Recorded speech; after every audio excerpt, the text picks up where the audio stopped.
Então, eu sou a professora Ana Paula. Eu vou pedir para quem não estiver interagindo desligar o microfone.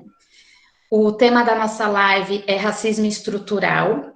A primeira expositora será a professora Ana Paula de História com o tema As origens remotas da escravidão, reavaliando nossos preconceitos. Tem mais pessoas aqui, permitir. Olá, Gustavo. O segundo expositor será o professor Jorge, com o tema Escravidão nos Estados Unidos, comparando com a escravidão no Brasil.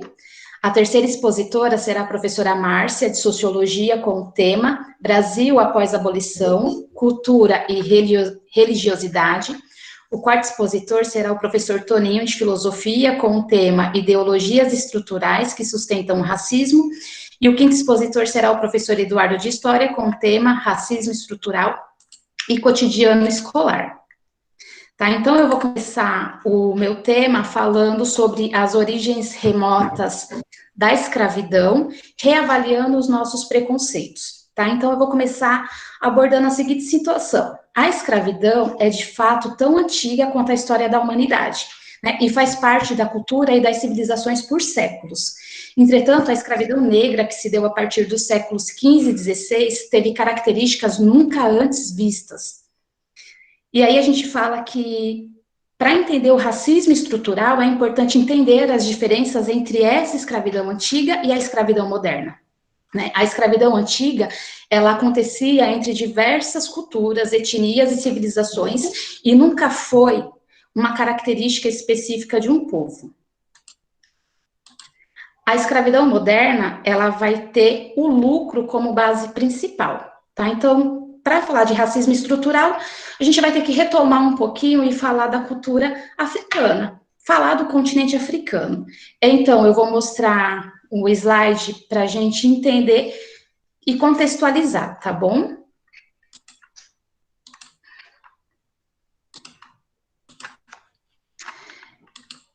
Então, esse é o continente africano. A África, como muitos ainda confundem, não é um país, é um continente com 54 países, é o terceiro maior continente do mundo, 1 bilhão de habitantes, 15% da população mundial, 70% são negros, tem o maior deserto do planeta, que é o deserto do Saara, alguns dos maiores rios do mundo.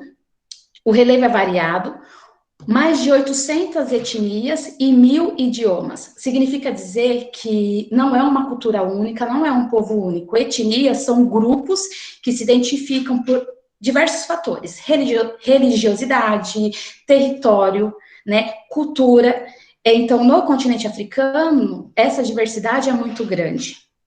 E aí, é importante falar que, como é um continente multicultural, existem muitas sociedades e muitos mitos. Existem os mitos de origem. A tradição oral, ela vai ter um valor primordial. A fala tem uma relação divina com o homem. Esses aqui são os griots, para vocês entenderem a minha abordagem. Na África, a oralidade vai ter uma função muito importante, porque a escrita vai demorar um pouco para chegar e as tradições vão ser passadas pela tradição oral. E vai ter vários mitos. Eu vou falar rapidinho do mito dos Bambara, que é um mito de criação, só para a gente entender a importância da palavra, da fala, né? E como não existia mentira no continente africano. Eu até brinco com os alunos quando eu dou essa aula e falo: quem levou a mentira para o continente africano foram os europeus. Mais especificadamente, o português. Então, segundo a tradição Bambara, existia o universo e existia o ser um. O ser um era o criador. E ele se sentia muito sozinho, e aí ele teve uma ideia. Ele queria alguém para ele poder conversar e transmitir os seus feitos, né? E essa pessoa, ela não poderia mentir, ela teria que ter justa e ter uma boa memória. E aí ele criou um ovo, e desse ovo surgiram várias criaturas. Só que ele ficou decepcionado, porque nenhuma criatura serviu para o que ele queria. Então, ele vai pegar um pedacinho de cada ser e vai criar um único. E a criação que ele fez foi perfeita, porque surgiu o homem.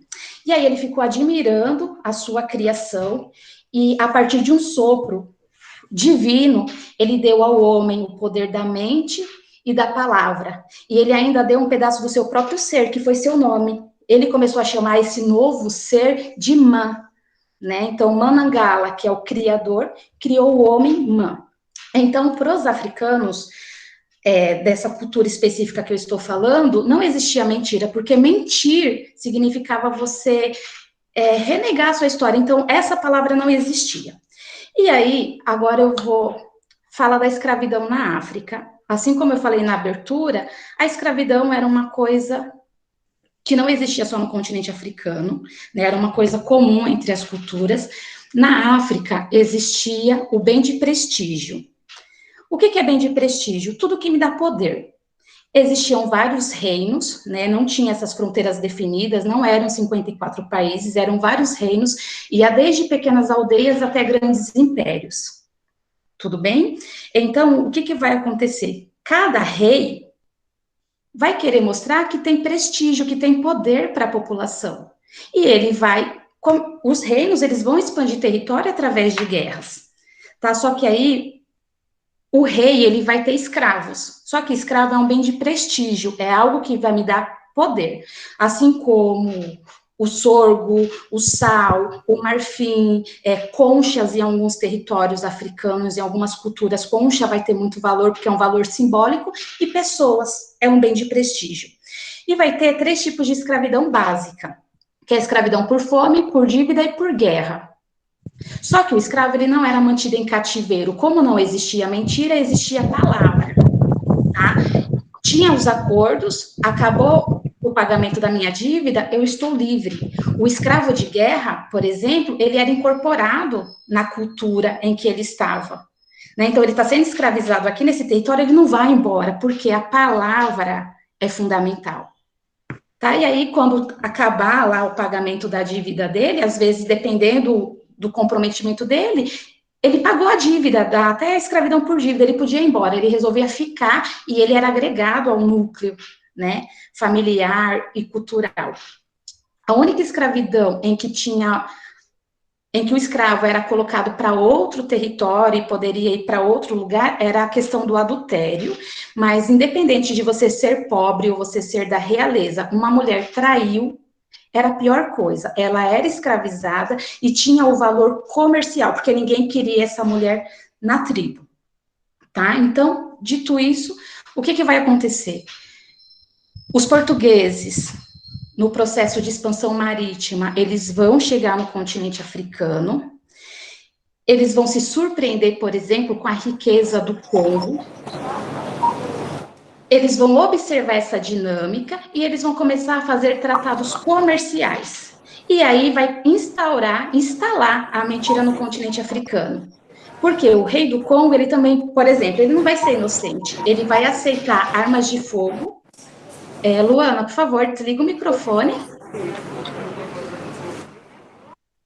Ele vai aceitar armas de fogo, que é um bem de prestígio, por escravo, que é um bem de prestígio. O europeu, o português, ele vai trocar cachaça por pessoas, né? Porque nessa dinâmica de não conhecer a cultura, os acordos começarão a ser feitos. E o escravo, se o rei fala para o escravo, vai com ele, que a sua dívida agora é com ele, o africano vai. Porque ele não tem essa noção dessa nova cultura e desse novo povo que chegou no continente. Quando ele menos esperar, ele vai estar numa feitoria, e quando ele menos esperar, ele vai estar num navio negreiro, e quando ele perceber, ele já vai estar muito longe do continente africano. E aí, vocês podem pensar, o europeu tinha alguma coisa contra os africanos? Não, ele não conhecia. Ele não queria conhecer. A cultura do outro não interessava. O que ele queria era comércio. Então, tem pessoas que eu posso escravizar e ter lucro a partir disso. A escravidão africana vai ser a única que vai ter alcance global e vai ser focado no comércio, né? O fator principal vai ser o dinheiro. Eu não vou focar nessa parte porque os outros professores vão falar sobre isso. Tudo bem? Aí agora eu vou falar um pouquinho dos conceitos. Todos esses fatos históricos dialogam com os dados atuais, né? Então, ainda hoje, os negros são a maioria entre os mais pobres, a maioria entre os que não têm acesso a saneamento básico, os que mais morrem, a minoria no ensino superior e a maioria entre os desempregados entre a população. Ainda sobre o abuso do trabalho infantil de 5 a 17 anos, 70% são negros, tá? Então, a gente tem que mudar o nosso pensamento. Só que agora a gente vai falar do conceito, né? O conceito de raça, né? A palavra raça vem do italiano raça e, por sua vez, tem origem em ratio, palavra latina que significa categoria. Ela foi criada em 1684 por um médico francês, que ele vai dividir os homens em categorias, em espécies, de acordo com suas características físicas, né, de acordo com a sua cor. Manter o termo raça hoje é entender que nós não estamos falando de uma verdade biológica científica, né, nós estamos falando de um povo que foi atingido por essa divisão, criadas no passado. Né? E aí vai ter várias questões da hierarquia, por exemplo, hierarquia social. O negro, ele vai estar na base, né? Por isso que a gente tem que debater esses assuntos. Essas estruturas, elas foram criadas e como que a gente fala que o racismo é estrutural? Quando foi criada a ideia de nação, o negro, ele ficou por fora disso. Né? Por exemplo, em história, quando a gente fala de renascimento, iluminismo, Revolução Francesa, e até a questão da criação da República no nosso país, nós estamos falando de estruturas que eram racistas, né? Que escravizavam os africanos, né? A população negra. Então, esse processo que a gente entende de constituição, de cidadania, não foi pensado para o negro.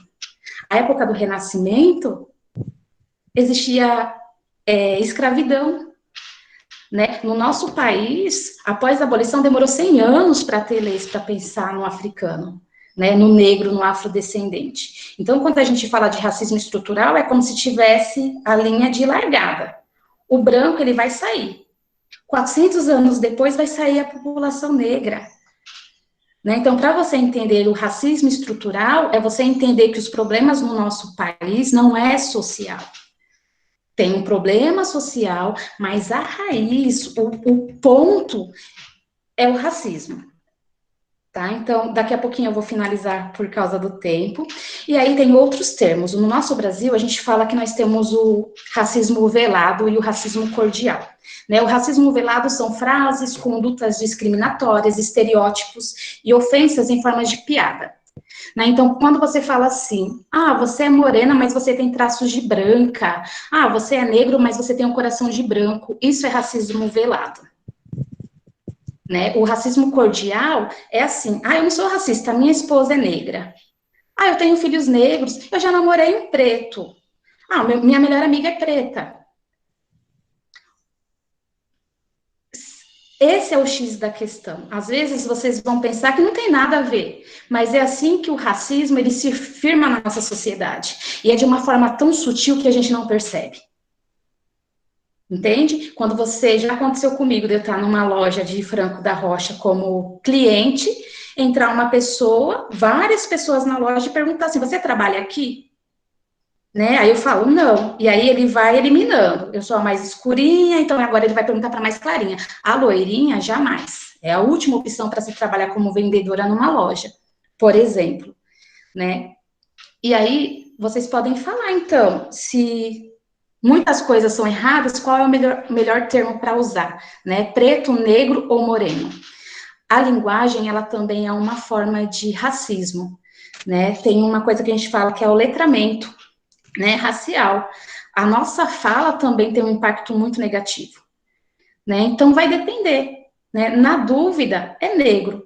Só que você tem que se perguntar: a cor da pessoa é essencial? Eu preciso usar a cor para determinar tal situação?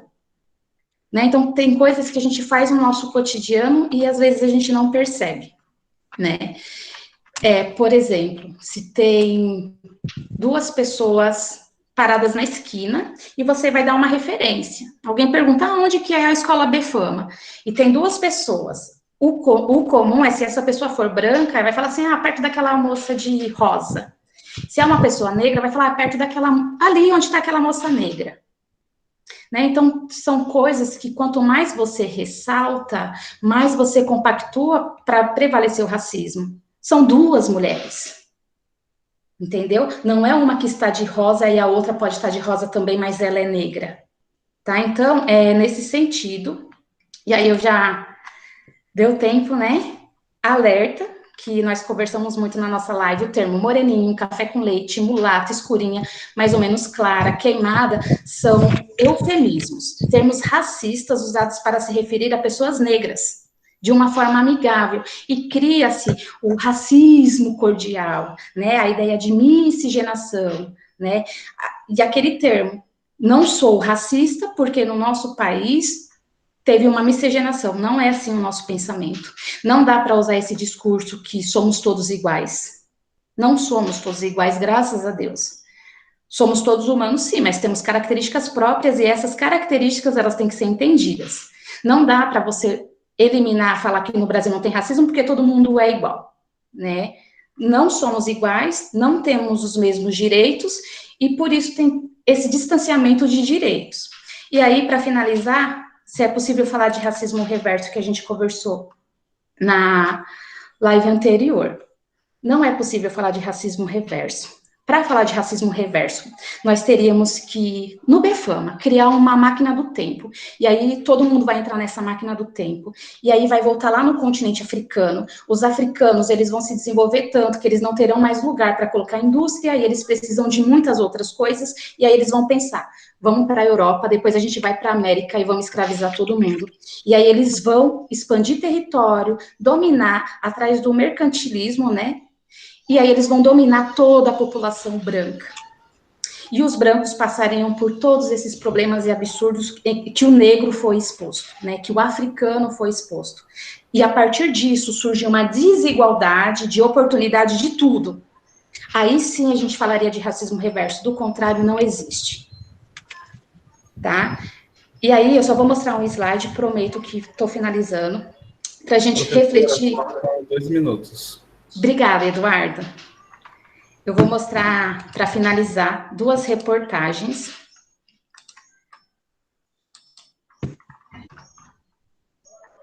Aqui. Jornal O Globo, 19 de junho de 1952. Prendeu, espancou e processou por vadiagem a empregada do juiz. Então, tem uma reportagem que vai falar de uma mulher que ela foi presa, ela não teve nenhum dos seus direitos respeitados, e na reportagem só fala um nome dessa mulher. A reportagem dá a entender que essa mulher, que era empregada doméstica, ela foi presa por outros fatores e dá a entender que é um problema social. Detalhe, não fala a cor da mulher, tá? Mas ela é negra. Era negra. E uma outra reportagem, homem negro é espancado até a morte em supermercado do grupo Carrefour em Porto Alegre. Um homem negro foi espancado e morto por 2 homens brancos em um supermercado Carrefour em Porto Alegre, no Rio Grande do Sul. Na noite dessa quinta-feira, 19, véspera do Dia da Consciência Negra, é do jornal O Globo. E aí eu quero que vocês reflitam, tá? 1952, eu peguei assim não muito distante, e 2020. Para que essas duas reportagens? Para vocês entenderem que é assim que o racismo estrutural ele prevalece. Né? Então as pessoas elas vão começar a usar vários fatores como se fossem naturais. E aí elas vão querer atribuir outros fatores. Mas vamos voltar ao histórico do homem, né? Até na questão de política, quando o político é preso, quando ele é branco, ninguém fala, mas vamos ver a vida dele, né? Quando é uma pessoa negra, sempre tem essa observação. Né? Porque por muitos anos, ser negro era algo negativo. Teve um censo realizado, se não me engano, em 1972, que foi o primeiro que falou sobre etnia, deu essa liberdade para o brasileiro. Saiu mais de 100 etnias. Então, as pessoas falavam todos os absurdos de cor, para não assumir que eram brancas ou negras. Tá? Então, fica essa reflexão. o maior medo que eu tenho enquanto pessoa é que essas coisas sejam tão banalizadas e sejam tão naturalizadas que ninguém mais se importe, tá? Então, o problema do racismo no Brasil é um problema meu e um problema de cada um de vocês. É mais meu que sou negra, né, de quem é negro, porque nós estamos sujeitos a sofrer racismo, né? Quem é branco não tem essa preocupação. Ah, eu vou no mercado, eu vou ter que andar com a mão para o alto porque podem pensar que eu estou roubando. Eu estou num banco, começou um assalto. Se eu sou branco, eu não tenho que me preocupar se vão desconfiar de mim. Né? Então, fica esse apelo. As coisas não devem ser naturalizadas.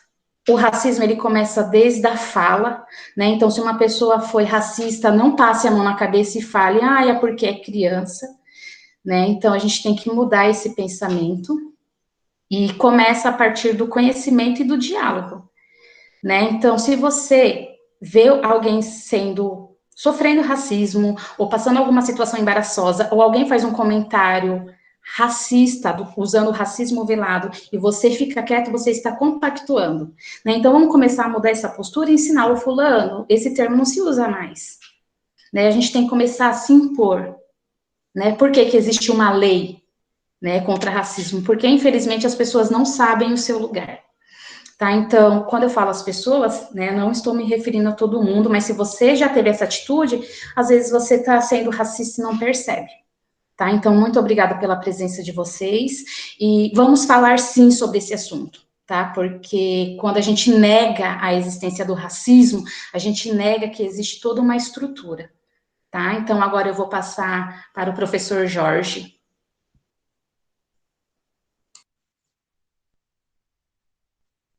Comigo agora, Ana? Sim, Jorginho. Valendo?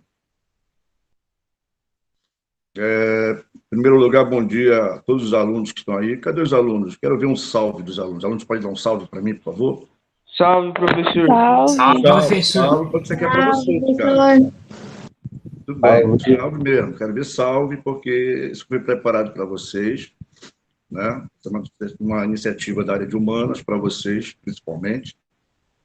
E quero agradecer também a presença de todos os professores convidados, primeira-dama, a comandante-geral e a nossa líder suprema.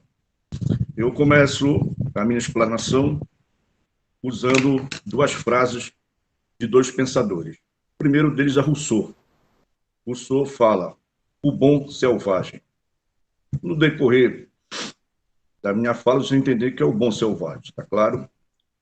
E Thomas Hobbes, em inglês, fala, o homem é o lobo do homem. Tudo bem? Então, reflitam sobre essas duas frases. O bom selvagem, o homem é o lobo do homem. O assunto que eu vou abordar com vocês é sobre o final da escravidão nos Estados Unidos e no Brasil. Eu vou me direcionar mais para os Estados Unidos, tá claro? Porque já houve a fala aí da professora Ana Paula, vai ter da Márcia, Toninho, então vou estar mais ligado aos Estados Unidos do que o Brasil. Mas para falar sobre esse tema, ele é um tema muito complexo, ele é muito longo, porque Brasil e Estados Unidos são duas nações continentais, né? Se você colocar na sua cabeça e olhar, o Brasil é um gigante, né? Muita gente acha que o Brasil é um país pequeno. Muitas das vezes você acha que o Brasil está resumido só à região sudeste ou uma parte do nordeste e sul, né? Não conta muitas vezes o centro-oeste e o norte do Brasil. Mas tudo bem. Então, o Brasil é continental.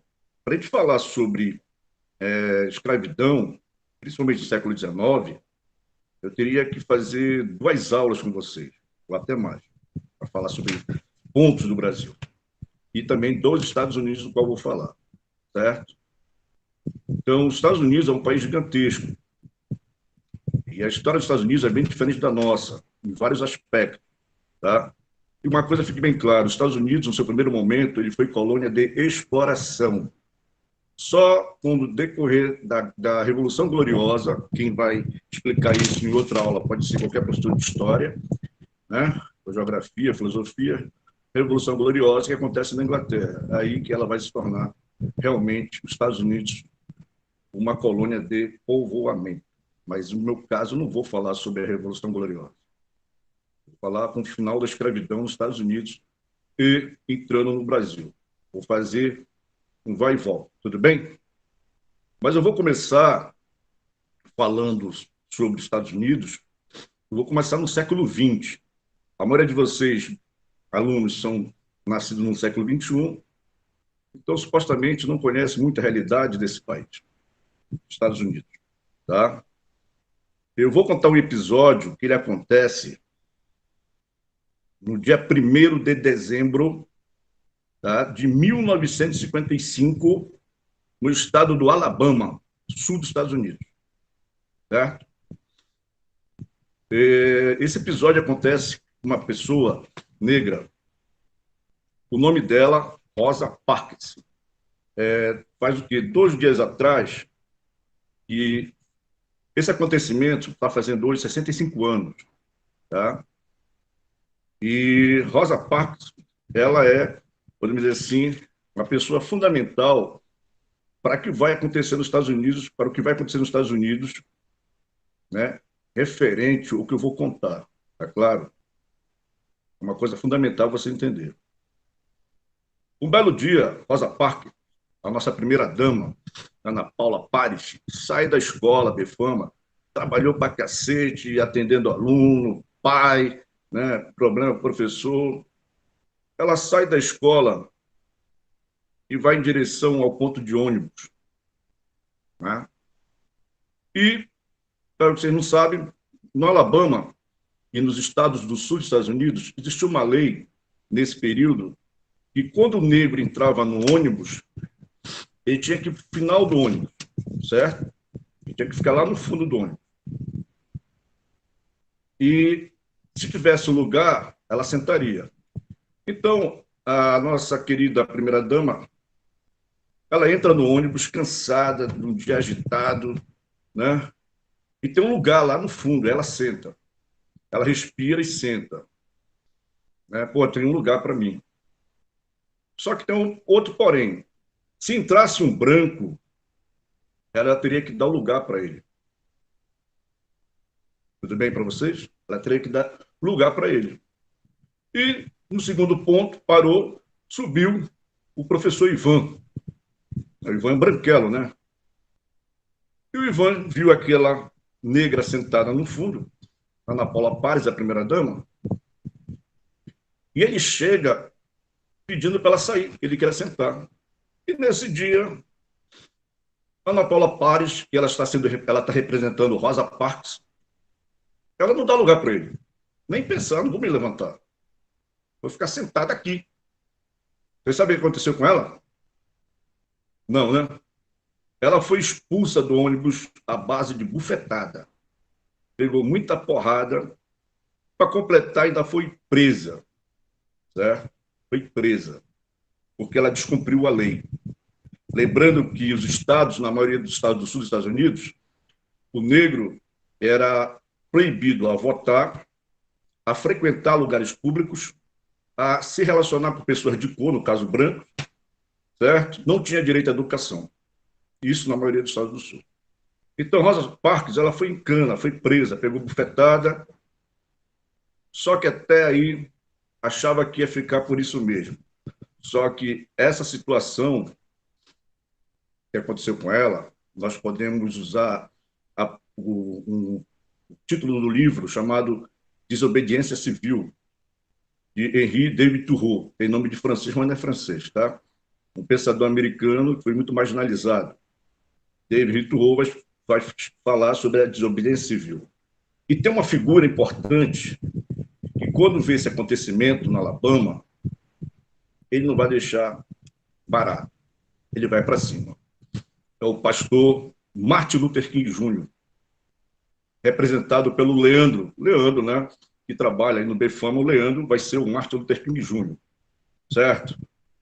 Martin Luther King Jr., ele vai fazer um levante popular que começa no Alabama, vai se espalhar pelos estados do sul dos Estados Unidos, vai se espalhar por uma boa parte dos Estados Unidos. O que ele está pedindo? Estou falando do século XX. O que ele está pedindo?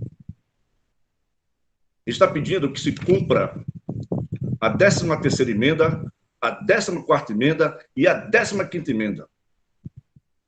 O que é isso, professor? O que é isso? 13ª, 14ª, 15ª. Aí nós vamos para o século XIX. Vamos voltar no passado. A 13ª emenda, ela foi assinada no período da Guerra da Secessão. Essa guerra que começa em 1861 e vai até 1865. É a guerra entre o Norte e o Sul, entre os Estados Unidos. Eu já vou explicar essa situação dessa guerra. Tem a ver com a escravidão? Tem. Tem a ver com a libertação do escravo? Tem. Certo? Mas espera lá que nós vamos falar primeiro dessas emendas. Então, Martin Luther King Jr., o nosso Leandro, ele vai cobrar, né, do governo americano, né, a primeira coisa. A 13ª emenda fala assim: acaba com toda a escravidão.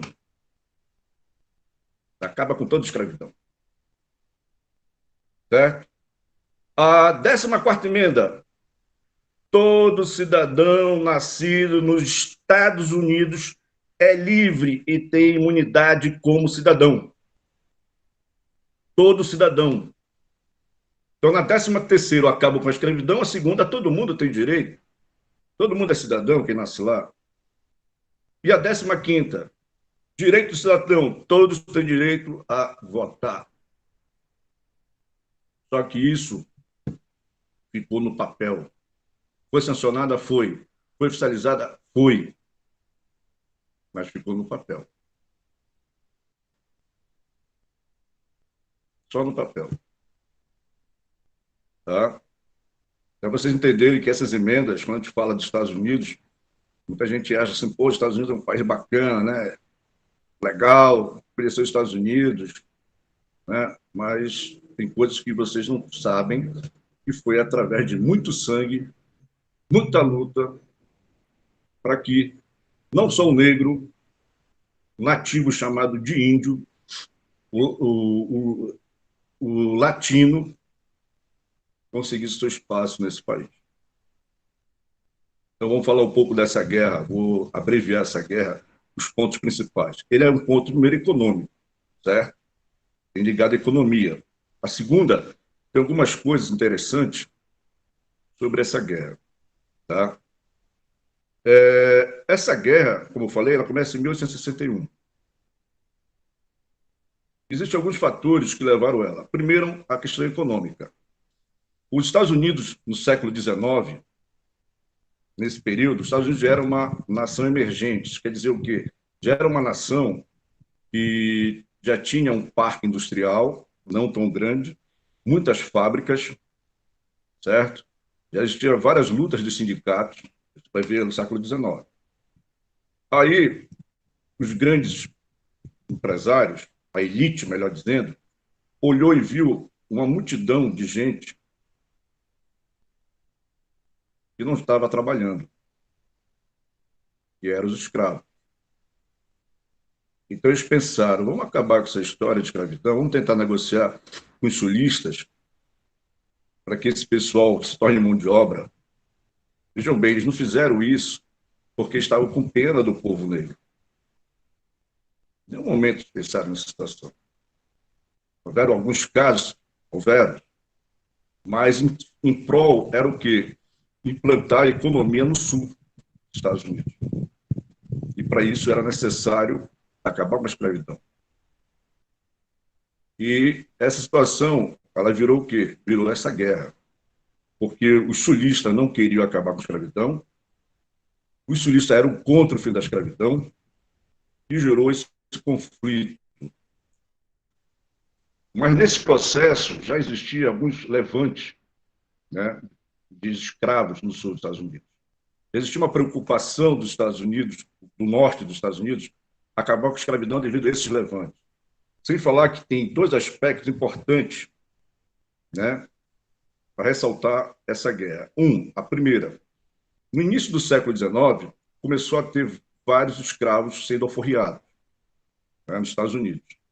Então se criou um medo que esses escravos alforriados, e alguns já letrados, criasse uma situação no qual aconteceu no Haiti. No Haiti, é a primeira colônia da América Latina a se tornar independente. Lembrando que o Haiti, muita gente acha que está na África, não está, tá? O Haiti fica no Mar do Caribe, é um pequeno território que faz fronteira com a República Dominicana. O Haiti se tornou independente em 1806, mas só foi reconhecido depois que pagou uma dívida com a França de 150 milhões de francos. Foi aí que o Haiti se tornou independente. Porém, houve um boicote das grandes potências, Inglaterra e França, a não comprar o único produto interno bruto do Haiti, que era o açúcar. Então, o Haiti, né, virou um caos. E com medo que esses negros alforriados dos Estados Unidos começassem a criar pensamentos parecidos do Haiti, os Estados Unidos vai comprar um território na África. Como bem falou a professora Ana Paula, a África foi dividida entre as nações europeias, né, entre França, Inglaterra, Alemanha, né, no Tratado de Munique. Também isso é outra aula para vocês. E o que os Estados Unidos faz? Compra um pedaço de território na África, onde hoje é a Libéria, um país que fica próximo ali a Serra Leoa, tá? Na costa africana, sentido Atlântico. E ela se torna uma nação. E para lá é enviados os negros alforriados, com suas famílias, né, negros libertos. Aí vem a pergunta, houve ajuda financeira dos Estados Unidos? Não. Está aí a terra, boa sorte. É a nação que vocês queriam, viver livre dentro do continente africano, né? Que Deus abençoe vocês e a América. Certo? Então, a Guerra Civil termina voltando para a Guerra da Secessão, ela termina em 1865, e fica uma situação estranha, porque há um ranço dos brancos do Sul contra os negros.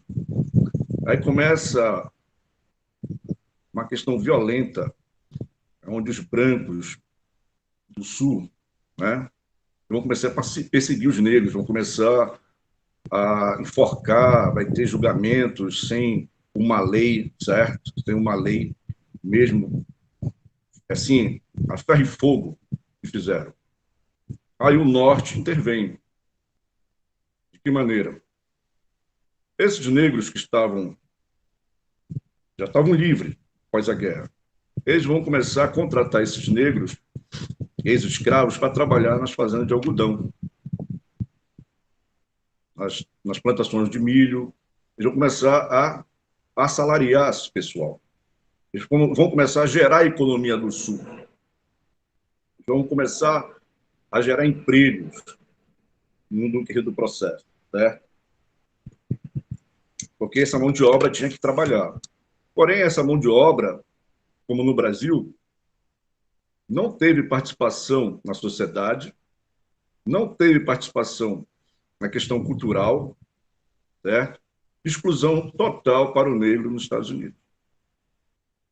E servir apenas para a mão de obra nesse primeiro momento. Certo? Foram dados a eles escolas, certo?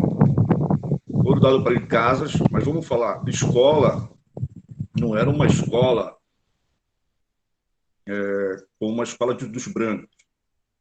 Era uma escola carente, muito material. As casas, a mesma coisa, sem saneamento básico, em cidades abandonadas. Então, eles foram colocando os negros aos poucos nessa situação.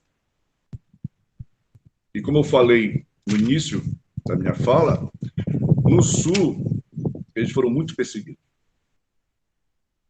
Muito perseguidos mesmo. Então, é uma situação onde o pensamento da elite americana é o quê? O desenvolvimento da sociedade liberal e capitalista. Precisávamos fazer que essas pessoas trabalhassem. mas a gente para cá e eles para lá. Tá claro até aí para vocês? Tudo bem para vocês até aí? Beleza? Tá entrando na cabeça de vocês as explicações? Tá. Agora eu vou pegar carona no deus Hermes. Acho que você ouviu falar do Hermes, né? O Hermes, deus grego, deus da comunicação. Vou atravessar os Estados Unidos e vou falar algumas coisas do Brasil, tudo bem? Em 1837, estou falando agora de Brasil, tá? 1837 é o período da regência no Brasil, se eu não me engano, né? Dom Pedro I, o putão, já tinha ido embora a Portugal. Quem estava aqui era o filho dele, ainda criança, Dom Pedro II. E é criada uma lei, lei da educação. Lei da educação. Bacana, né? Lei da educação. Negro podia ir para a escola? Não. Negro não vai para a escola. Estão entendendo? Século XIX, uma parte dos negros dos Estados Unidos teve acesso à escola. No Brasil, não. 1850. Lembrando que nesse país já tinha vários negros aforreados no Brasil. 1850. Lei das terras. Negro não pode ter terra. Negro não pode ser proprietário de terra. Está claro também?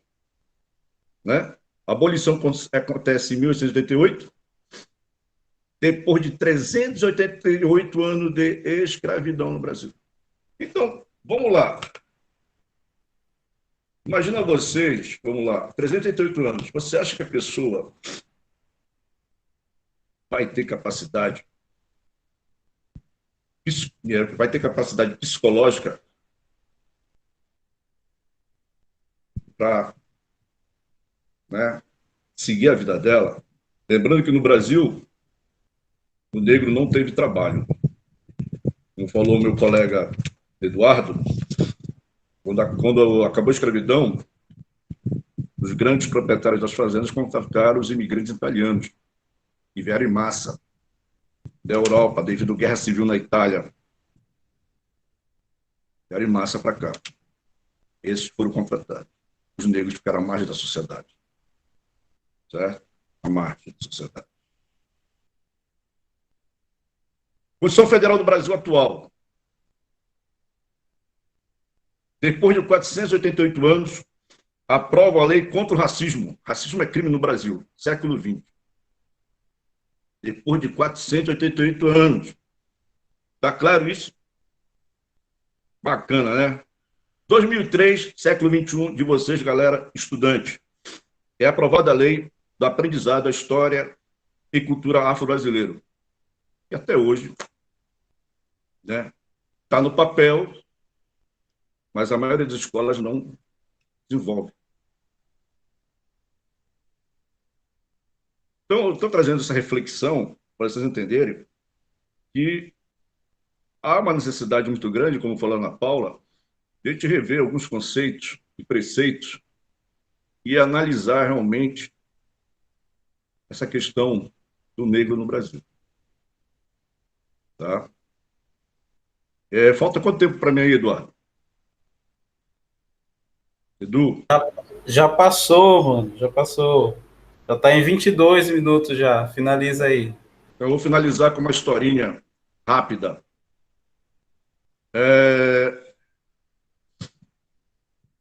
Quando eu era criança, a minha mãe contratava uma lavadeira para lavar roupa em casa. Todo mundo, o Gil sabe disso, né? O Toninho sabe disso. Uma lavadeira, uma moça que lavava roupa, lavadeira, tinha 2 filhos. Ela era negra e 2 filhos, um chamado Manuel, o outro Benedito. E ela chegou uma vez chorando em casa, porque o marido tinha abandonado ela e ela não tinha como sustentar essas crianças. Meu pai ouviu a história, mandou chamar os garotos, falou: a partir de hoje, eu banco a educação para vocês dois. Meu tempo está estourado, eu ia falar um pouco mais dessa história, mas para encurtar. Hoje, Bené é contador, formado pela Universidade Federal do Pará, é meu irmão, e Manuel é um grande dentista em Belém, formado pela Universidade Federal do Pará. E até hoje reconhece o que meus pais fizeram por ele e eles realizaram o sonho da mãe. Muito obrigado. Valeu. Agora vem a professora Márcia, que vai falar sobre a religião afro, né, no Brasil, né, e como acontece isso. Valeu, muito obrigado. Bom dia. Márcia, com você.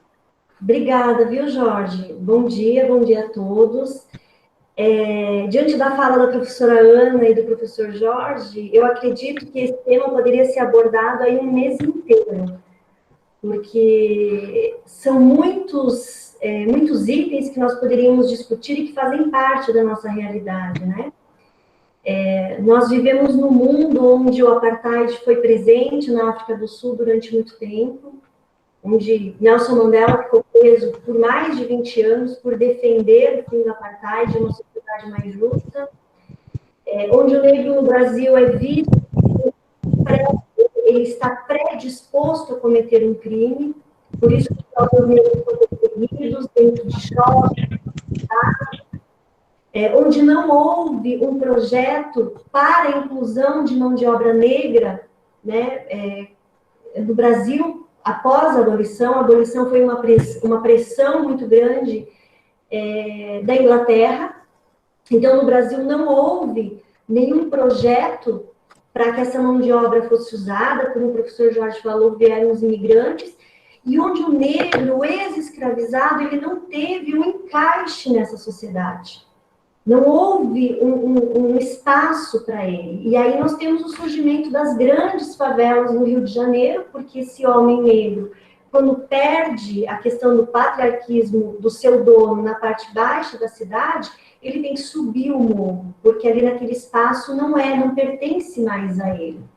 Né? E aí surgem as grandes favelas e as grandes periferias. Então, falar de algo que é tão presente do nosso país é muito complicado, porque são muitos elementos para serem discutidos e para entender que como nós fomos formados, como que o brasileiro foi forjado, né? Principalmente no momento atual, onde nós temos um vice-presidente que nega o racismo no Brasil. Então, onde os representantes que o povo elegeu negam um problema que é um problema de 500 anos. Né? Mas vamos lá, eu prometo que eu vou tentar trazer essas questões e também trazer essa questão relacionada ao preconceito na direção da cultura e da religiosidade. Bom, o Brasil, ele foi forjado como um grande moinho, né? Onde ele moeu pessoas, ele gastou pessoas, a gente pode dizer, ele espremeu. De que forma? A mão de obra escrava. Toda a economia brasileira, desde o Brasil colônia, Brasil império, até o professor Jorge falou da questão do projeto de educação de Dom Pedro II, que não havia em nenhum momento uma predisposição para que o negro participasse desse projeto, é porque a economia brasileira, até o final do período do Império até o início da República, ela era uma economia baseada na escravidão, no comércio humano. E a gente tem que pensar que a escravidão no Brasil, diferente da escravidão na Grécia, né, em outros lugares, outros continentes do Brasil, ela é uma escravidão que ela tem cor, ela é identificada pela cor da pele. Então, mesmo o ex-escravizado negro que conseguia a sua alforria, ele ainda era discriminado, porque a sua pele demonstrava que a sua origem, que o seu descendente também tinha sido escravo. Então, são questões que estão no Brasil desde sempre e que não podem ser esquecidas. Mas vamos lá. Para o continente americano, saíram da África, foram arrancados da África mais de 100 milhões de pessoas, para todo o continente americano. Em específico, para o Brasil, vieram para cá uma média de 12 milhões de pessoas. 12 milhões. E dessas 12 milhões de pessoas, existe uma estimativa de que pelo menos a metade, 6 milhões, ficaram no caminho, ficaram no trajeto. Tem até um documentário muito bacana, que é o Atlântico Negro, a Rota dos Orixás, que fala sobre do negro no Oceano Atlântico. Então, é um verdadeiro cemitério africano, essa rota da África até o Brasil. E esses 6 milhões de africanos vieram e transformaram a economia. Essa economia do Brasil, que é uma economia negra, né? O Brasil ele foi forjado economicamente a partir do negro, seja nos engenhos de açúcar, principalmente na Bahia, no início, onde o senhor de engenho ele era visto como um senhor feudal, ele tinha o poder de justiça econômico e religioso, né? E depois, com a questão de Minas Gerais, com a mineração, a exploração do ouro, e depois na região sudeste com a questão do café, São Paulo, Rio, Minas também, sul de Minas, Espírito Santo, mas também como mão de obra mão de obra nas lavouras. E aí, localizando a nossa região aqui entre Perus, onde eu moro, Caieiras, Franco, Morato, até Jundiaí, era uma grande lavoura de café, né, do Coronel Rodovalho. E essa lavoura de café, quando houve a abolição e quando houve a implantação da empresa Melhoramentos, em 1890, onde é Caieiras hoje, essas pessoas, elas não foram, esses ex-escravizados não foram absorvidos como mão de obra, eles foram substituídos pelos imigrantes, porque o projeto de Brasil República era esconder os 400 anos de escravidão. E como é que a gente esconde? Porque o Brasil era predominantemente negro, a sua população era negra. É trazer um imigrante, né? E esse imigrante, que era um agricultor na Europa, que não tinha conhecimento de fábrica, mas ele é branco. E o Brasil precisa seguir os moldes e o modelo da Europa. Então, traz esse imigrante. Bom, nós temos que pensar como que esse negro, desde o momento em que ele chega aqui, que bagagem ele traz? O que ele traz da África culturalmente, né? Ele não traz bagagem, ele não traz objeto pessoal, ele não traz uma mala cheia de objetos, ele traz o que está na sua memória, o que está no seu coração. Ele traz o imaginário, ele traz a língua, ele traz a dança, ele traz a religiosidade, ele traz os valores culinários, ele traz tudo isso. E aí, se nós pensarmos na África, como a professora Aninha falou de uma forma muito bela, a África é um continente com muita diversidade. E não vieram para o Brasil africanos de uma única região, vieram africanos de diversas regiões. E a grande saída da África foi o porto de Benin, na Nigéria, né, onde eles eram embarcados nesse navio negreiro. E dentro desse navio negreiro existia uma diversidade cultural gigantesca. E essas pessoas tiveram que criar laços dentro desse navio, separados quando chegavam no Brasil, porque iam para os mercados negreiros e vendidos, distribuídos, né, principalmente no início na região Nordeste, e depois precisava se criar uma nova estrutura dentro da senzala, relações sociais dentro da senzala, pessoas com línguas diferentes, costumes, hábitos. Então foi um processo muito difícil, e nós estamos falando de seres humanos, de pessoas que eram usadas, né, como objetos. Então, vieram para o Brasil, no primeiro momento, a gente pode falar que foram os bantos que se localizaram na região da Bahia. E aí a gente vê essa característica pela questão da religiosidade. E aí eu quero deixar bem claro que eu estou falando de religiosidade enquanto preconceito, né? Não estou falando de doutrina, não sou adepta a nenhuma religião afrodescendente, mas eu falo enquanto historiadora, enquanto socióloga, né, que a gente precisa observar essas características e essas expressões como uma forma cultural e respeitá-las, principalmente ao respeito e à tolerância. Bom, esses bantos chegaram e trouxeram características muito próprias, que hoje estão relacionadas àquilo que a gente chama no Brasil, que é uma religião de matriz africana, que é o candomblé. E nós temos aí na região do Rio de Janeiro, Minas, São Paulo, nós temos que foram, com o tempo, trazidos pessoas de origem iorubás, que no início do século XX se cria aí uma nova religião de matriz africana, mas que foi criada no Brasil, que é a Umbanda. Então, no Brasil, nós temos aí, necessariamente, duas grandes religiões de matriz africana. Bom, como é que era visto essa questão da religiosidade na África? Na África, como a Proana falou, os africanos eles viviam em clãs, vilas, né, eram grandes famílias, e cada família cultuava o seu orixá, a sua divindade. E o que é um orixá? O orixá é uma divindade ligado à natureza. Então, nós temos aí Xangô, né, orixá do trovão, nós temos Iemanjá, com a ligação com o mar, nós temos Oxum, com a água doce. Então, eram divindades, e a gente precisa entender que a África, nesse momento, não conhecia Jesus Cristo, né? Nós, aqui na América, já tínhamos esse contato, né? O indígena teve esse contato a partir do europeu, e ele traz consigo todas essas referências. Na África, um casamento de uma mulher de um clã com um homem de um clã diferente era o desligamento dessa mulher com a sua divindade e o ligamento dela com a divindade do marido.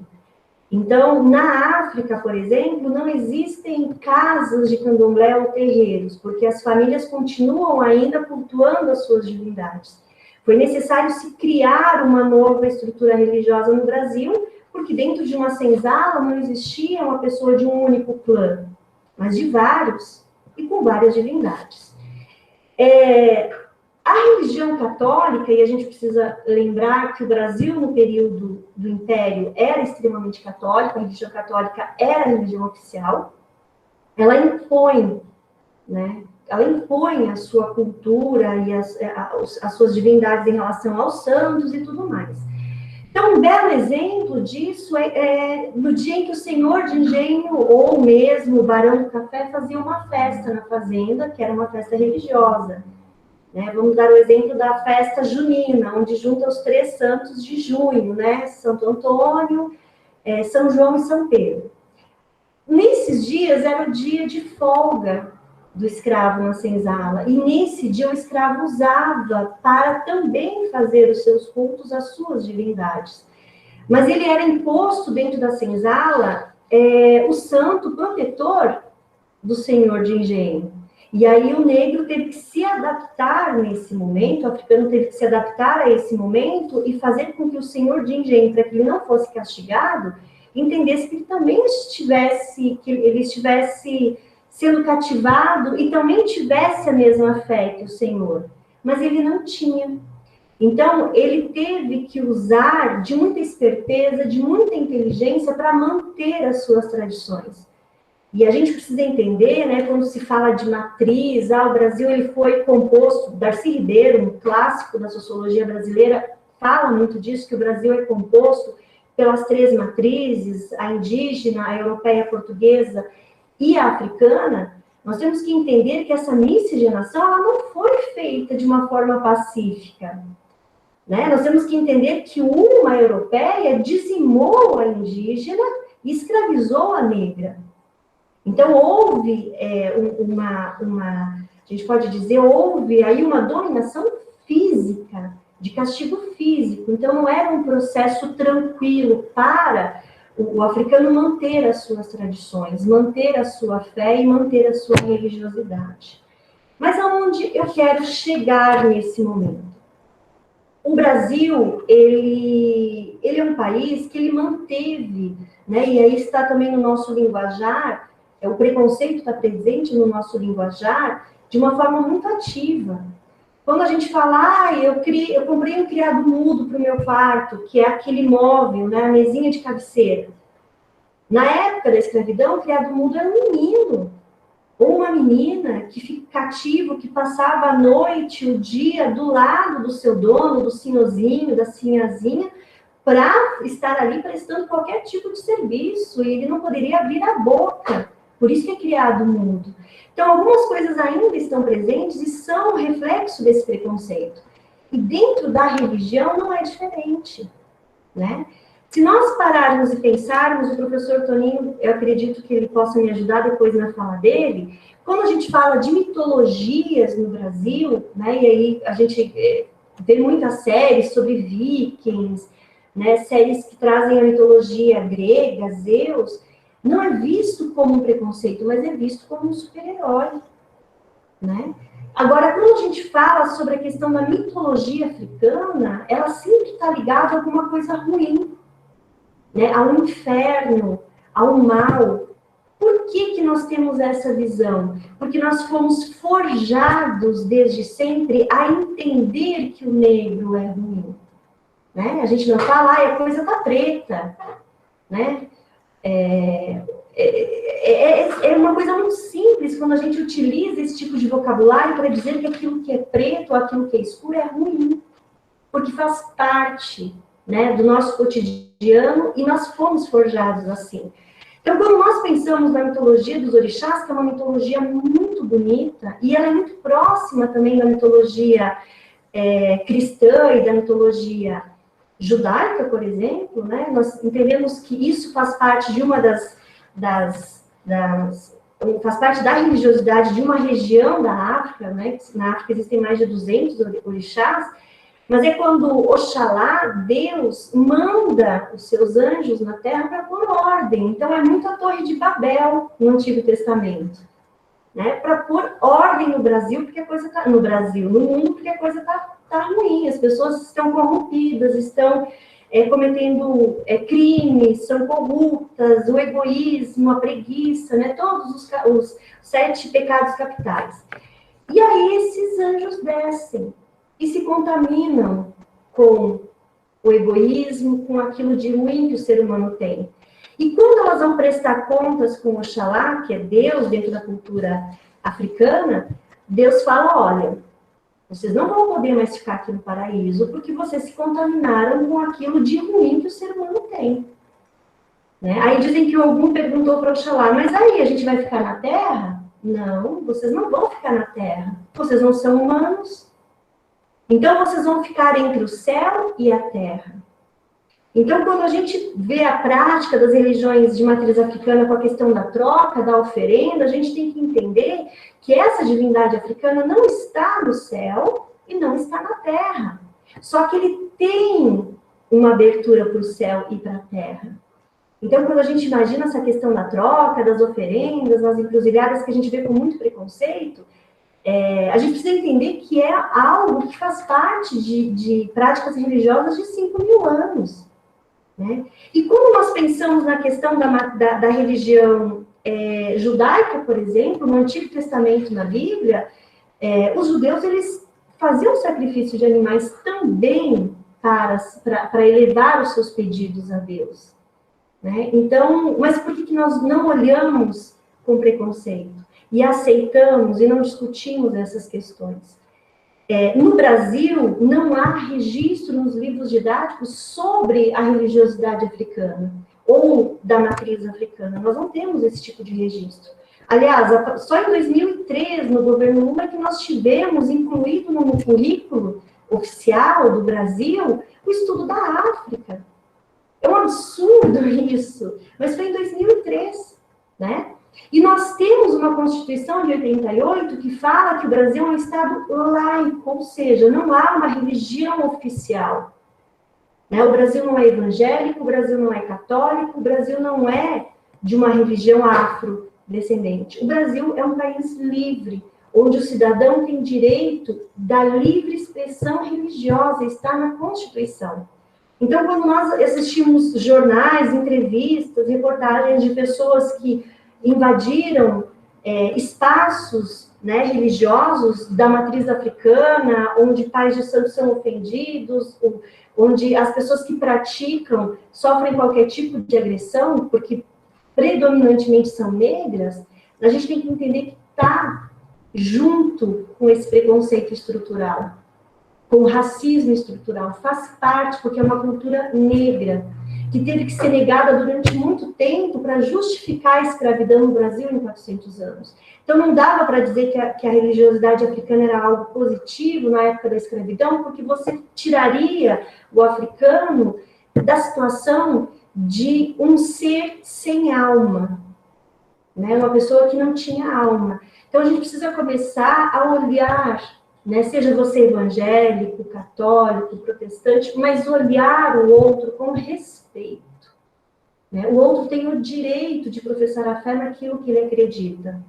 E aí, para finalizar minha fala, é preciso ser verdadeiramente forte nesse processo de miscigenação, principalmente quando você faz parte dos dominados. O africano não dominou, o africano foi dominado para poder prevalecer, né, a sua cultura, a sua língua, para prevalecer a sua presença. Então, é algo que eu acredito que a gente precisa pensar e refletir. É isso, gente. Eu passo a palavra agora para o professor Eduardo. Na verdade, agora é a vez do professor Toninho, né? Desculpa, professor Antônio, desculpa. Vai lá, Toninho. É isso aí, sou eu mesmo. Parabéns.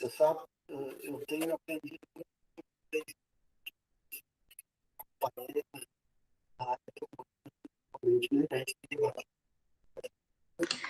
Professor Toninho, Para mim que tá cortando? o seu áudio está ruim. Tenta falar um pouco mais Deixa eu próximo. aumentar. Melhorou? Melhorou Tá um bom? pouco, né? Coloca no máximo aí e aproxima um pouco mais o celular, que eu acho que fica melhor. Tá no máximo. Melhorou? Tá. Então, eu tenho aprendido muito com vocês, né? E a gente vivendo e aprendendo e expondo aquilo que sabemos, que é muito importante partilhar, né? E compartilhar com as pessoas. O meu tema é ideologias e estruturas que sustentam o racismo. Tá? Então, nós vamos entender o que é a ideologia, o que é a estrutura e como que a ideologia e a estrutura sustenta aí a racismo, no caso do Brasil, no modo específico do Brasil. Ok? Então, ideologia é um conjunto de ideias. Ideologia é o estudo das ideias. Então, vários filósofos começaram a estudar a ideologia para entender como que as ideias, como que o pensamento vai desencadeando, vai estruturando a linguagem. Essa linguagem ela vai acionando a sociedade, o pensamento das pessoas, vai acionando o modo de ser, o modo de estar, o modo de viver, conviver, se relacionar, modo de fazer. Tá bom aí o som? Tá muito ruim, Toninho. Tá cortando muito. Será que é o sinal? Tá, não dá para entender várias partes. Deixa eu mudar um pouquinho do lugar aqui. Agora, do jeito que você tá falando, tá bom. Tá? Então acho que é a distância aqui. Então, ideologias é esse conjunto de ideias, né? Esse conjunto de linguagens, né? Quando a Aninha comentou sobre a questão da África, eu lembrei de uma obra do Derrida. Derrida é um filósofo francês que o livro dele chama-se Gramática. Como que a gramática, como que a palavra é constituída, como que a palavra é uma conjunto de ações que provocam a pensar na sociedade. Muito interessante. Tá? Então, ideologia é esse conjunto de palavras, de frases, textos, de imagens. Voltou a cortar. Tá? Então, esse conjunto de linguagens vai construir de pensar e viver na sociedade. Certo? Então, agora, Marilena Chalabi é uma filósofa brasileira, professora da USP, ela vai dizer assim: ideologia é um mascaramento não permitindo que as pessoas pensem de forma crítica a realidade. Entenderam? Então, a ideologia ela é um mascaramento da realidade social. Ela coloca uma máscara na realidade social, de modo que não permite que as pessoas tenham consciência crítica. A ideologia aí passa a ser também um modo errado da sociedade. Ok? Bom, aí nós vamos tentar entender as conjunturas, as estruturas, as organizações sociais.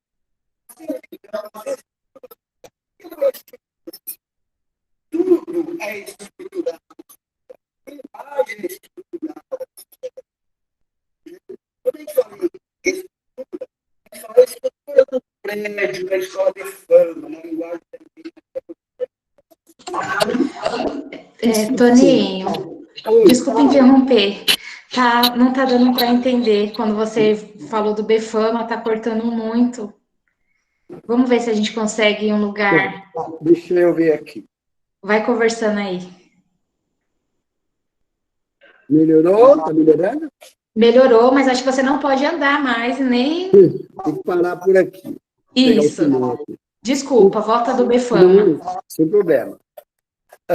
O Befama, por exemplo, quando você fala em estrutura do Befama, vamos pensar o Befama. Você tem as estruturas que são os pilares que sustentam a escola, o prédio escolar. Isso é estrutura.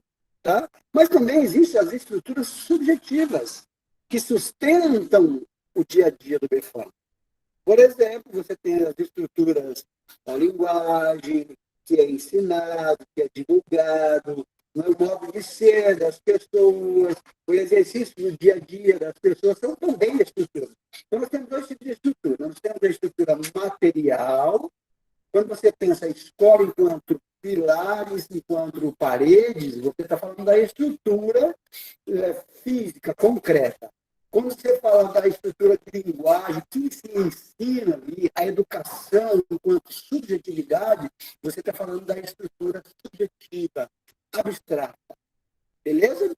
É importante pensar essas duas dimensões para você entender muitas coisas na sociedade. Tá? Então, o Befama, né? A igreja, por exemplo, né? A igreja ela tem os pilares, o local, o espaço físico, que sustenta toda a prática do discurso religioso. E você tem também essas ideias, essa linguagem do bem, do mal, da salvação, do pecado, que é uma linguagem, é uma estrutura de linguagem subjetiva, abstrata, mas está no dia a dia. E essas linguagens são dispositivos que acionam o modo de ser das pessoas. Nós somos cheios de dispositivos. Nós temos dentro de nós dispositivo religioso, nós temos dentro de nós, nossa mente, a nossa cabeça, dispositivo econômico, político, moral, racista, né? Enfim, nós temos vários dispositivos. E dependendo da frase, dependendo da palavra, acionam esses dispositivos e desencadeiam em ações. Ok? Bom, aí, então, nós temos quatro pilares que sustentam a história da humanidade e sustenta, consequentemente, o racismo no Brasil. O primeiro pilar é o pilar religioso, da qual a Márcia já falou também, bastante, né? Então, o pilar religioso. O segundo pilar é o pilar político. Sempre lembrando, a dimensão concreta desse pilar que sustenta e a dimensão abstrata, né? Importante. Tá? O terceiro pilar é o pilar econômico. E o quarto pilar é o pilar da informação, o pilar da linguagem, o pilar do discurso, das ideias. Tá? Então, esses pilares vão sustentar todo o desenvolvimento humano na sociedade. Ok? Por exemplo, quando foi comentado sobre o pilar da linguagem, né? A Aninha falou da África, da palavra, do mito da criação. Toda essa mitologia ela vai desencadear modo de pensar, modo de crenças, modo de acreditar, de entender, de viver. e vai desencadear ações, comportamento, processo educativo, processo religioso, processo político, processo econômico, onde as pessoas necessitam desses pilares para que sustenta a sua vida, tá, pessoal, vida social, coletiva, e assim elas possam viver. Elas necessitam coisas. E essas coisas, elas alimentam a nossa mente, as nossas emoções, os nossos sentimentos. Por quê? Porque essas coisas, elas significam na vida das pessoas. Elas são referenciais que orientam a vida das pessoas. Essas coisas dão sentido à vida das pessoas. As pessoas precisam se alimentar no concreto, né, e no abstrato.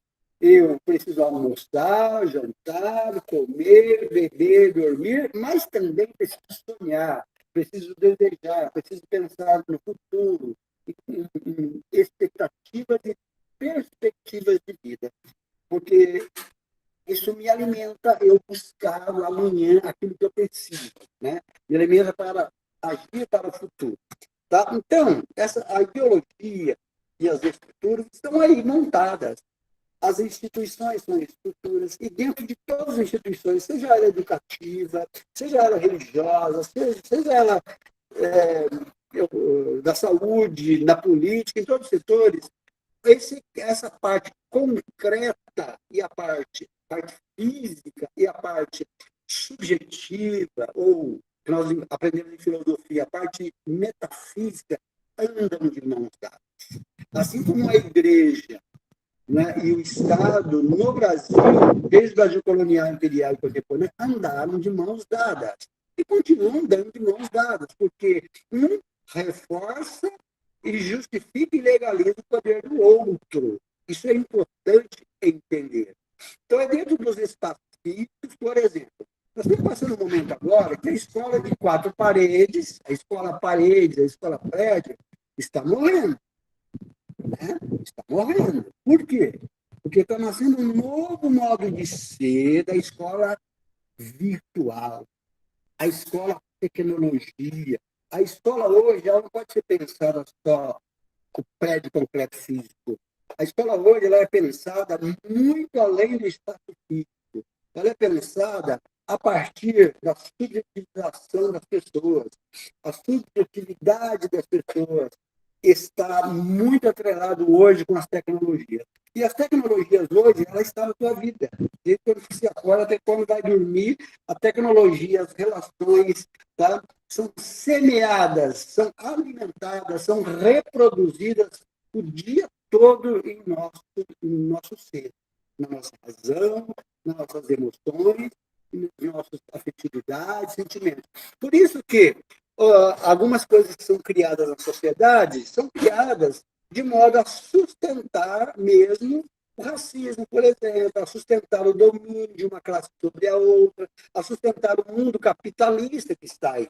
Vamos pensar uma questão que eu trabalho em sala de aula, o futebol e a novela.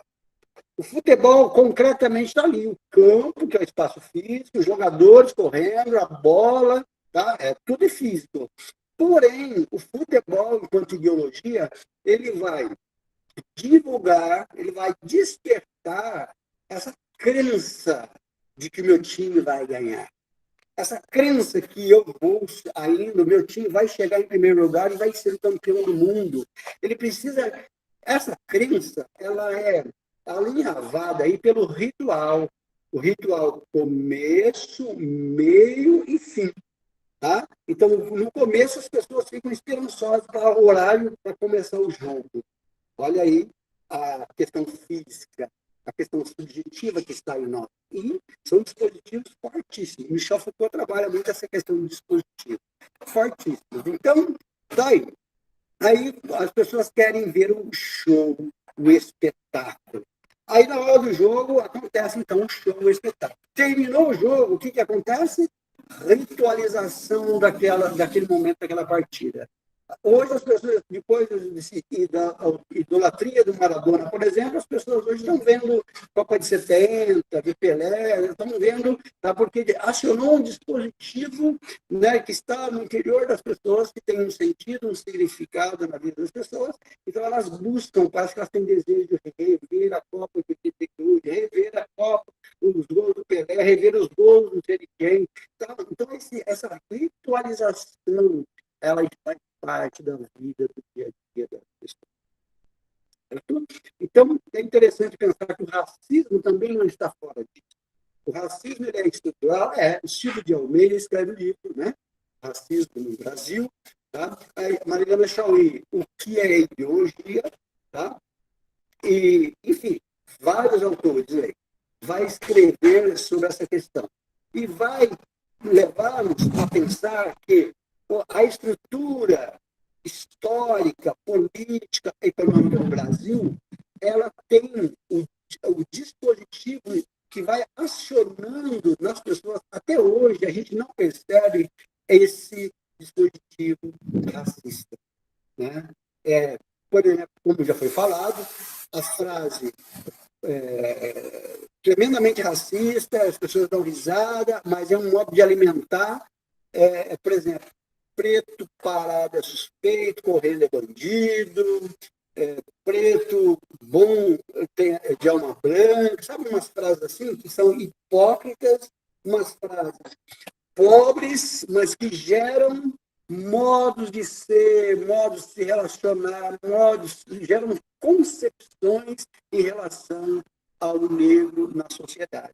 E são sustentadas. Então, essas estruturas no futebol, quantas cenas de racismo no futebol? Né? Quantas?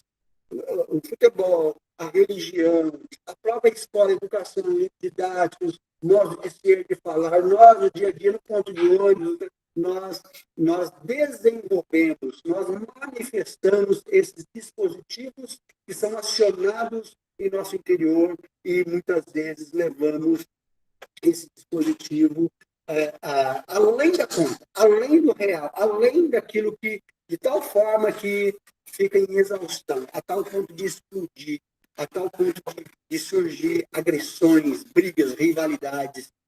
E nada mais é do que uma linguagem criada, inventada. Nietzsche, quando ele escreve o livro Genealogia da Moral, ele está mostrando as origens. Genealogia, estudo do Gênesis, estudo das origens das palavras, a origem do bem e do mal. O que é o bom? O que é mal? Né? A gente vai trabalhar essa questão. E ele vai dizer, a palavra, essa linguagem, ela gera modo de ser, de estar, de fazer, de relacionar na sociedade. Professor Toninho. Oi? 1 minuto. Encerrando, então. Então, ideologia, entendendo a ideologia como um mascaramento da realidade social. Karl Marx cita algumas obras importantes para vocês. Se vocês quiserem aprofundar no assunto, nosso tempo é curto, né? Falaria o dia todo aqui, cada obra dessas aí, né? Mas o tempo é curto. Nós temos um livro, Ideologia Alemã, que Karl Marx escreve. Tem um livro fantástico da nossa escritora brasileira, professora da USP, Marilena Chauí. O que é ideologia? É um livro pequeno, tá? Mas muito bom, muito profundo, tá? E, enfim, fica aí essas dicas, essas obras, e eu espero que eu possa ter conseguido passar a mensagem fundamental, principal, para vocês pensarem a questão do racismo dentro dessas estruturas que eu comentei, né? Estrutura política, religiosa, econômica, estrutura de informação e conhecimento para vocês. Grande abraço. Obrigado pela participação e grande abraço a todos.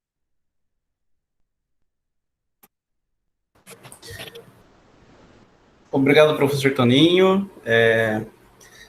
Eu vou iniciar minha fala, primeiro parabenizando os professores aí pela ótima apresentação, né? A apresentação deles vai servir como base para a minha fala, porque o meu tema é racismo estrutural e o cotidiano escolar. Então, eu vou tentar fazer esse link entre as informações que a gente teve até agora e o dia a dia na escola, né? Como que essas informações se relacionam. Em primeiro momento, eu quero fazer uma pequena explicação sobre o termo estrutura social, né, que a gente vai falar de racismo estrutural, então a gente tem que entender o que é uma estrutura social. De uma maneira bem simples, é claro que é um tema muito complexo, mas eu vou tentar falar de uma maneira bem simples e compará-lo com o que é instituição. Então, estrutura social, seria basicamente aquelas informações aquela forma de vida que é passada de pai para filho, que tem um processo histórico, né, um arrasto histórico, que nos forma hoje enquanto indivíduo, enquanto coletivo, né, que direciona as ações de algumas pessoas. Então, o racismo estrutural tem a ver com essa estrutura, esse arrasto histórico, que chega até hoje. É quando a gente considera algumas coisas como natural. Então, é natural você fazer uma piada com o negro, é natural você fazer tal coisa, né? Isso é uma estrutura social, basicamente falando. E a instituição é onde essas estruturas sociais se expressam, né? Então, a família é uma estrutura, a sua casa é uma estrutura, a escola é uma estrutura, aliás, é uma instituição. A família é uma instituição, a casa é uma instituição, a escola é uma instituição, o bairro onde a gente vive é uma instituição, a prefeitura é uma instituição. Então, dentro das instituições, a gente é o lugar onde nós expressamos a nossa estrutura. Como exemplo disso, eu vou colocar a fala de um conselheiro do Santos Futebol Clube, para vocês perceberem o quanto essas estruturas racistas, elas se expressam em instituições, né? Então, eu vou colocar aqui. Espero que dê certinho para vocês verem. Caco, vou falar uma coisa para vocês. Aqui a gente está entre amigos, tá? Sempre que tiver um pardo, o pardo o que é? Não é aquele negão, né?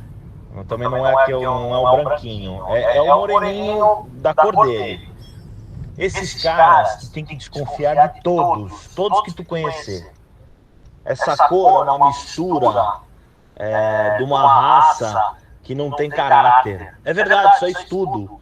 Todo pardo, todo mulato, tu tem que tomar cuidado.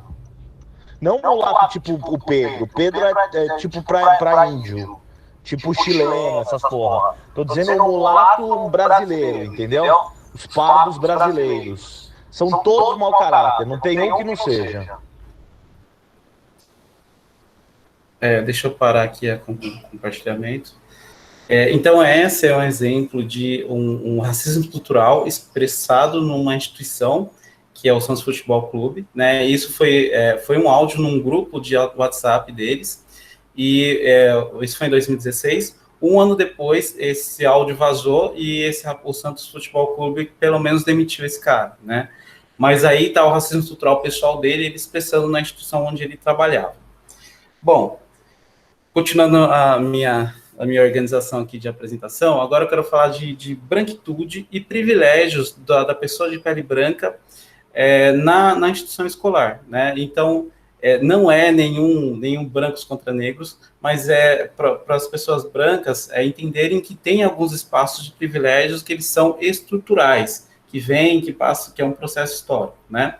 E aí eu não vou ficar explicando muito teórico isso, eu acho que dar exemplos é a melhor forma de entender esse racismo estrutural. Então, por exemplo, o primeiro exemplo que eu quero dar é uma escola escola infantil. O racismo estrutural se expressa quando a professora ou alguém adulto, algum funcionário da escola, chega no menininho, numa menininha e fala assim: nossa, você é um príncipe, você é uma princesa. Essa frase de príncipe e princesa marcando o padrão de beleza, o padrão europeu. Quando eu falar aqui padrão, eu estou falando a pessoa branca, olhos claros, cabelo loiro.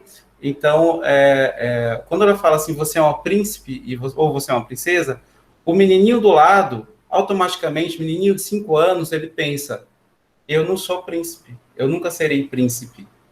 E aí o menininho branco, ele não vai entender em primeiro momento isso, mas ele vai começar a colocar na memória de que ele tem um espaço de superioridade, e o menininho negro, ou a menininha negra, que não vai ser príncipe, ele começa a se colocar num lugar de inferioridade.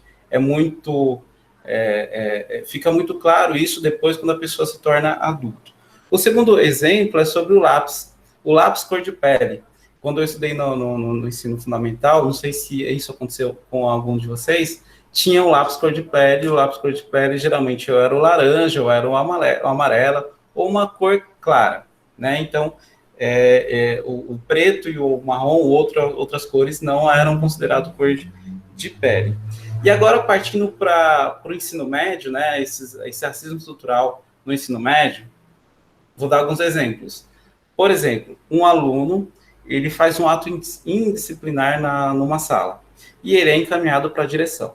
Quando ele chega na direção, um aluno padrão de beleza, né, aquele padrão que eu falo, europeu, branco, aí ele chega na direção. A pessoa que o atende, pode ser um diretor, uma diretora, ou alguém que tem uma relação de poder na escola, o racismo estrutural se expressa quando ele diz assim, abre aspas, nossa, você, um rapaz bonito, aprontando, fecha aspas. Quer dizer, se ele fosse um rapaz considerado feio, fora do padrão de beleza, aí era normal ele estar aprontando. Agora, como ele é padrão, não é normal. E a tendência é pensar, coitadinho dele, foi um deslize, foi uma vez só e tal. Agora o menininho negro, não. Outro exemplo ainda da infância, né? Um menininho branco, ele rouba um doce na loja. Alguém vai falar assim, nossa, esse menino precisa ser educado, né? Ele não pode fazer essas coisas. Se é um menininho negro, o tratamento é diferente. Voltando para a escola de ensino médio, agora eu vou para dentro da sala de aula. Espero que os exemplos que eu dei aqui sirva de reflexão para os alunos, né? Então, por exemplo, chegou uma professora nova na escola, né? Ou professor, né? E essa professora é padrão de beleza ou o professor é padrão de beleza. No geral, eu não estou dizendo todos, mas a maioria, no geral, os alunos tendem a tratar bem essa professora, que é padrão de beleza, ou esse professor que é padrão de beleza. Do contrário, chegou um professor e uma professora nova e não são padrão de beleza, são negros, né? Não é que vai tratar mal, é que não vai tratar tão bem quanto tratou o professor e a professora, que é padrão de beleza. Seguindo ainda nessa linha de exemplo, chegou um aluno e uma aluna nova na sala. Se for padrão de beleza, a tendência é tratar muito bem. É falar, olha, tem um lugar livre aqui, você quer e tal, né? Agora, se chegou um aluno novo, dois alunos novos, um menino e uma menina negros, fora do padrão de beleza, a tendência, não estou falando que vai tratar mal, mas não vai tratar tão bem quanto aquele que é padrão de beleza. Ou até pode chegar ao absurdo de falar assim, esse aí é meu lugar, sai daí que esse aí é meu lugar, né? Agora, se fosse padrão de beleza, talvez eu falaria, fica aí no meu lugar, eu deixei, eu vou sentar no outro. Então, esses são pequenos espaços de privilégios dados à pessoa que é padrão de beleza e que tem a pele clara. Isso que eu estou dizendo agora não é para quem é branco se sentir mal. Existe a ideia de antirracismo. E é para quem é branco também ser antirracista, no sentido de, quando eu vejo alguém me passando na frente porque o outro é negro e eu sou branco, falar para essa pessoa, não, peraí, tem que me tratar igual, porque você está me passando na frente? Eu quero até ter alguns méritos, mas de maneira igual. Então, a minha fala é um chamamento para a gente lutar pela igualdade. Até quem tem os privilégios falar, pô, não quero ter esses privilégios. Quero que o outro seja tratado de maneira igual à minha. Bom, seguindo, eu vou colocar um outro vídeo, que é sobre um outro problema, que é o problema de pessoas que têm um pouco mais de idade. Não sei se vocês já ouviram falar, ou já ouviram isso sair da boca de alguém, que é dizendo assim, dizendo assim, hoje tá difícil. Aí você pergunta por quê?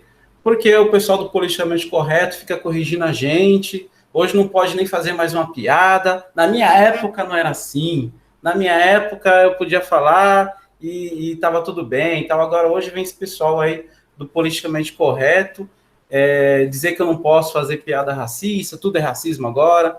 Quer dizer, o branco, geralmente são pessoas de mais idade que falam isso, não vejo muitos jovens falar isso, mas é o branco reivindicando o direito dele de ser racista, o direito dele de continuar fazendo piadinha com pessoa negra, o direito dele de continuar fazendo bullying, quer dizer, o direito dele de continuar sendo violento. E aí, não, a gente tem que ser antirracista e falar para esse cara, não. E aí, não sou eu que vou falar para esse cara. Eu tenho um vídeo de uma entrevista de um humorista chamado Fábio Porchat, que ele falou 2 minutos sobre esse tema no programa Conversa com Bial. Eu achei hiper interessante e eu vou colocar para vocês poderem ver. Só um minuto que eu vou compartilhar a tela.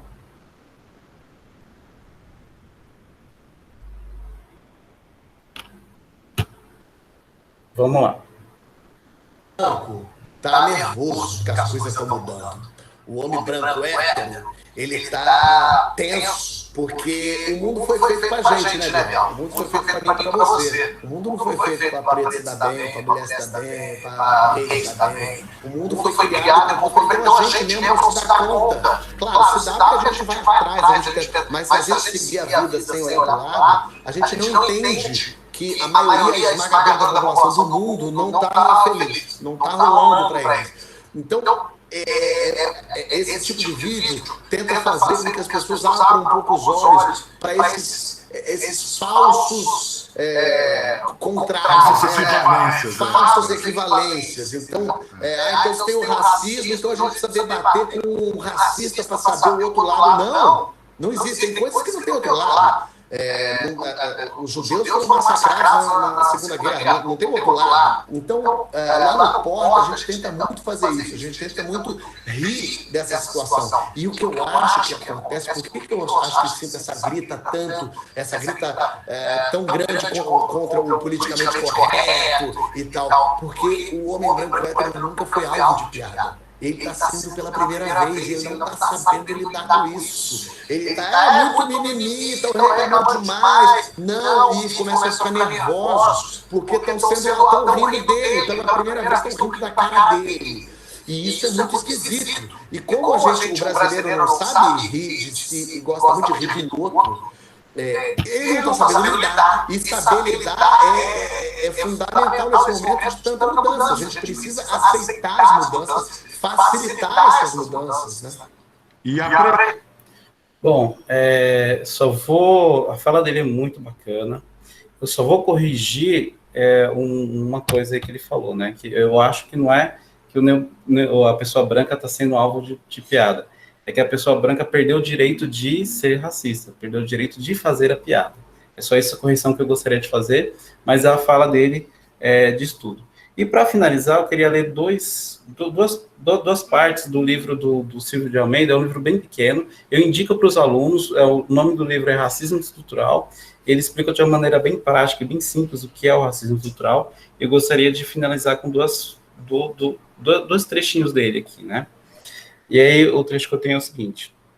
Ele diz o seguinte: após anos vendo novelas brasileiras, um indivíduo vai acabar se convencendo de que mulheres negras têm uma vocação natural para o trabalho doméstico, que a personalidade de homens negros oscila invariavelmente entre criminosos e pessoas profundamente ingênuas, ou que homens brancos sempre têm personalidades complexas e são líderes natos, meticulosos e racionais em suas ações. Falando da escola. E a escola reforça todas essas percepções ao apresentar um mundo em que negros e negras não têm muitas contribuições importantes para a história, literatura, ciência e afins, resumindo-se a comemorar a própria libertação graças à bondade de brancos conscientes. Bem bacana isso, né? E para finalizar, o último, acabando o meu tempo, das pessoas que dizem que há um racismo reverso. O que o Silvio de Almeida fala sobre isso? Ele diz o seguinte: homens brancos não perdem vagas de emprego pelo fato de serem brancos. Pessoas brancas não são suspeitas de atos criminosos por sua condição racial. Tampouco tem sua inteligência, e digo isso porque isso também às vezes aparece na escola. Vamos lá. Tampouco tem sua inteligência ou sua capacidade profissional questionada devido à cor de sua pele.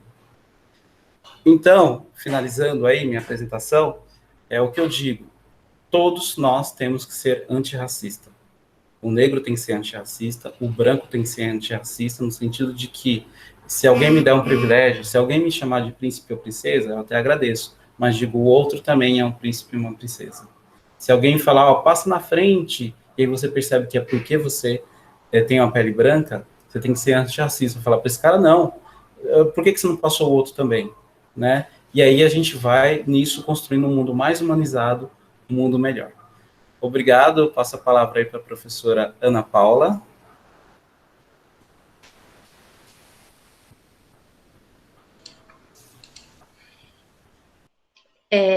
Eu estou muito feliz com essa live, né? Seus professores do grupo que eu faço parte, que é o grupo de humanas.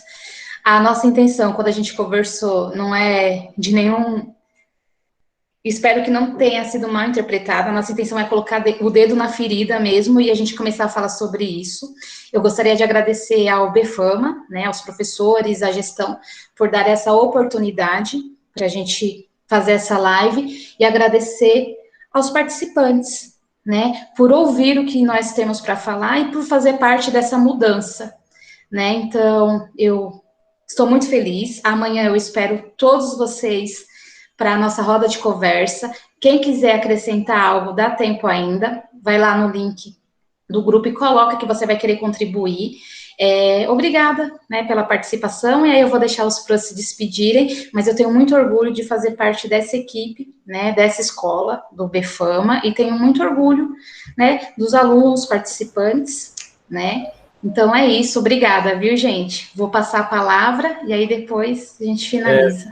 Só lembrando para os alunos aí, se alguém não colocou o nome e a série no chat, coloca aí para a gente contar com presença, né? Não sei se alguém mais quer falar, mas quando der tchau, liga a câmerazinha e dá o tchauzinho para a gente aí. Bom, gostaria de parabenizar vocês aí pela live incrível que vocês fizeram. Foi uma live topíssima. E, enfim, obrigado aí.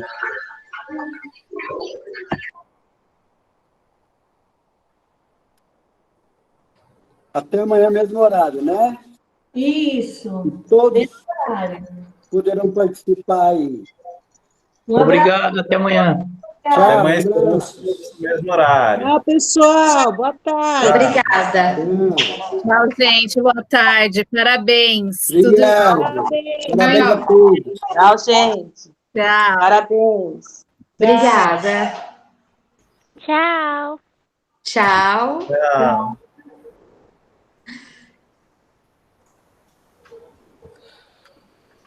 Eu vou parar de gravar, tá bom? Tá.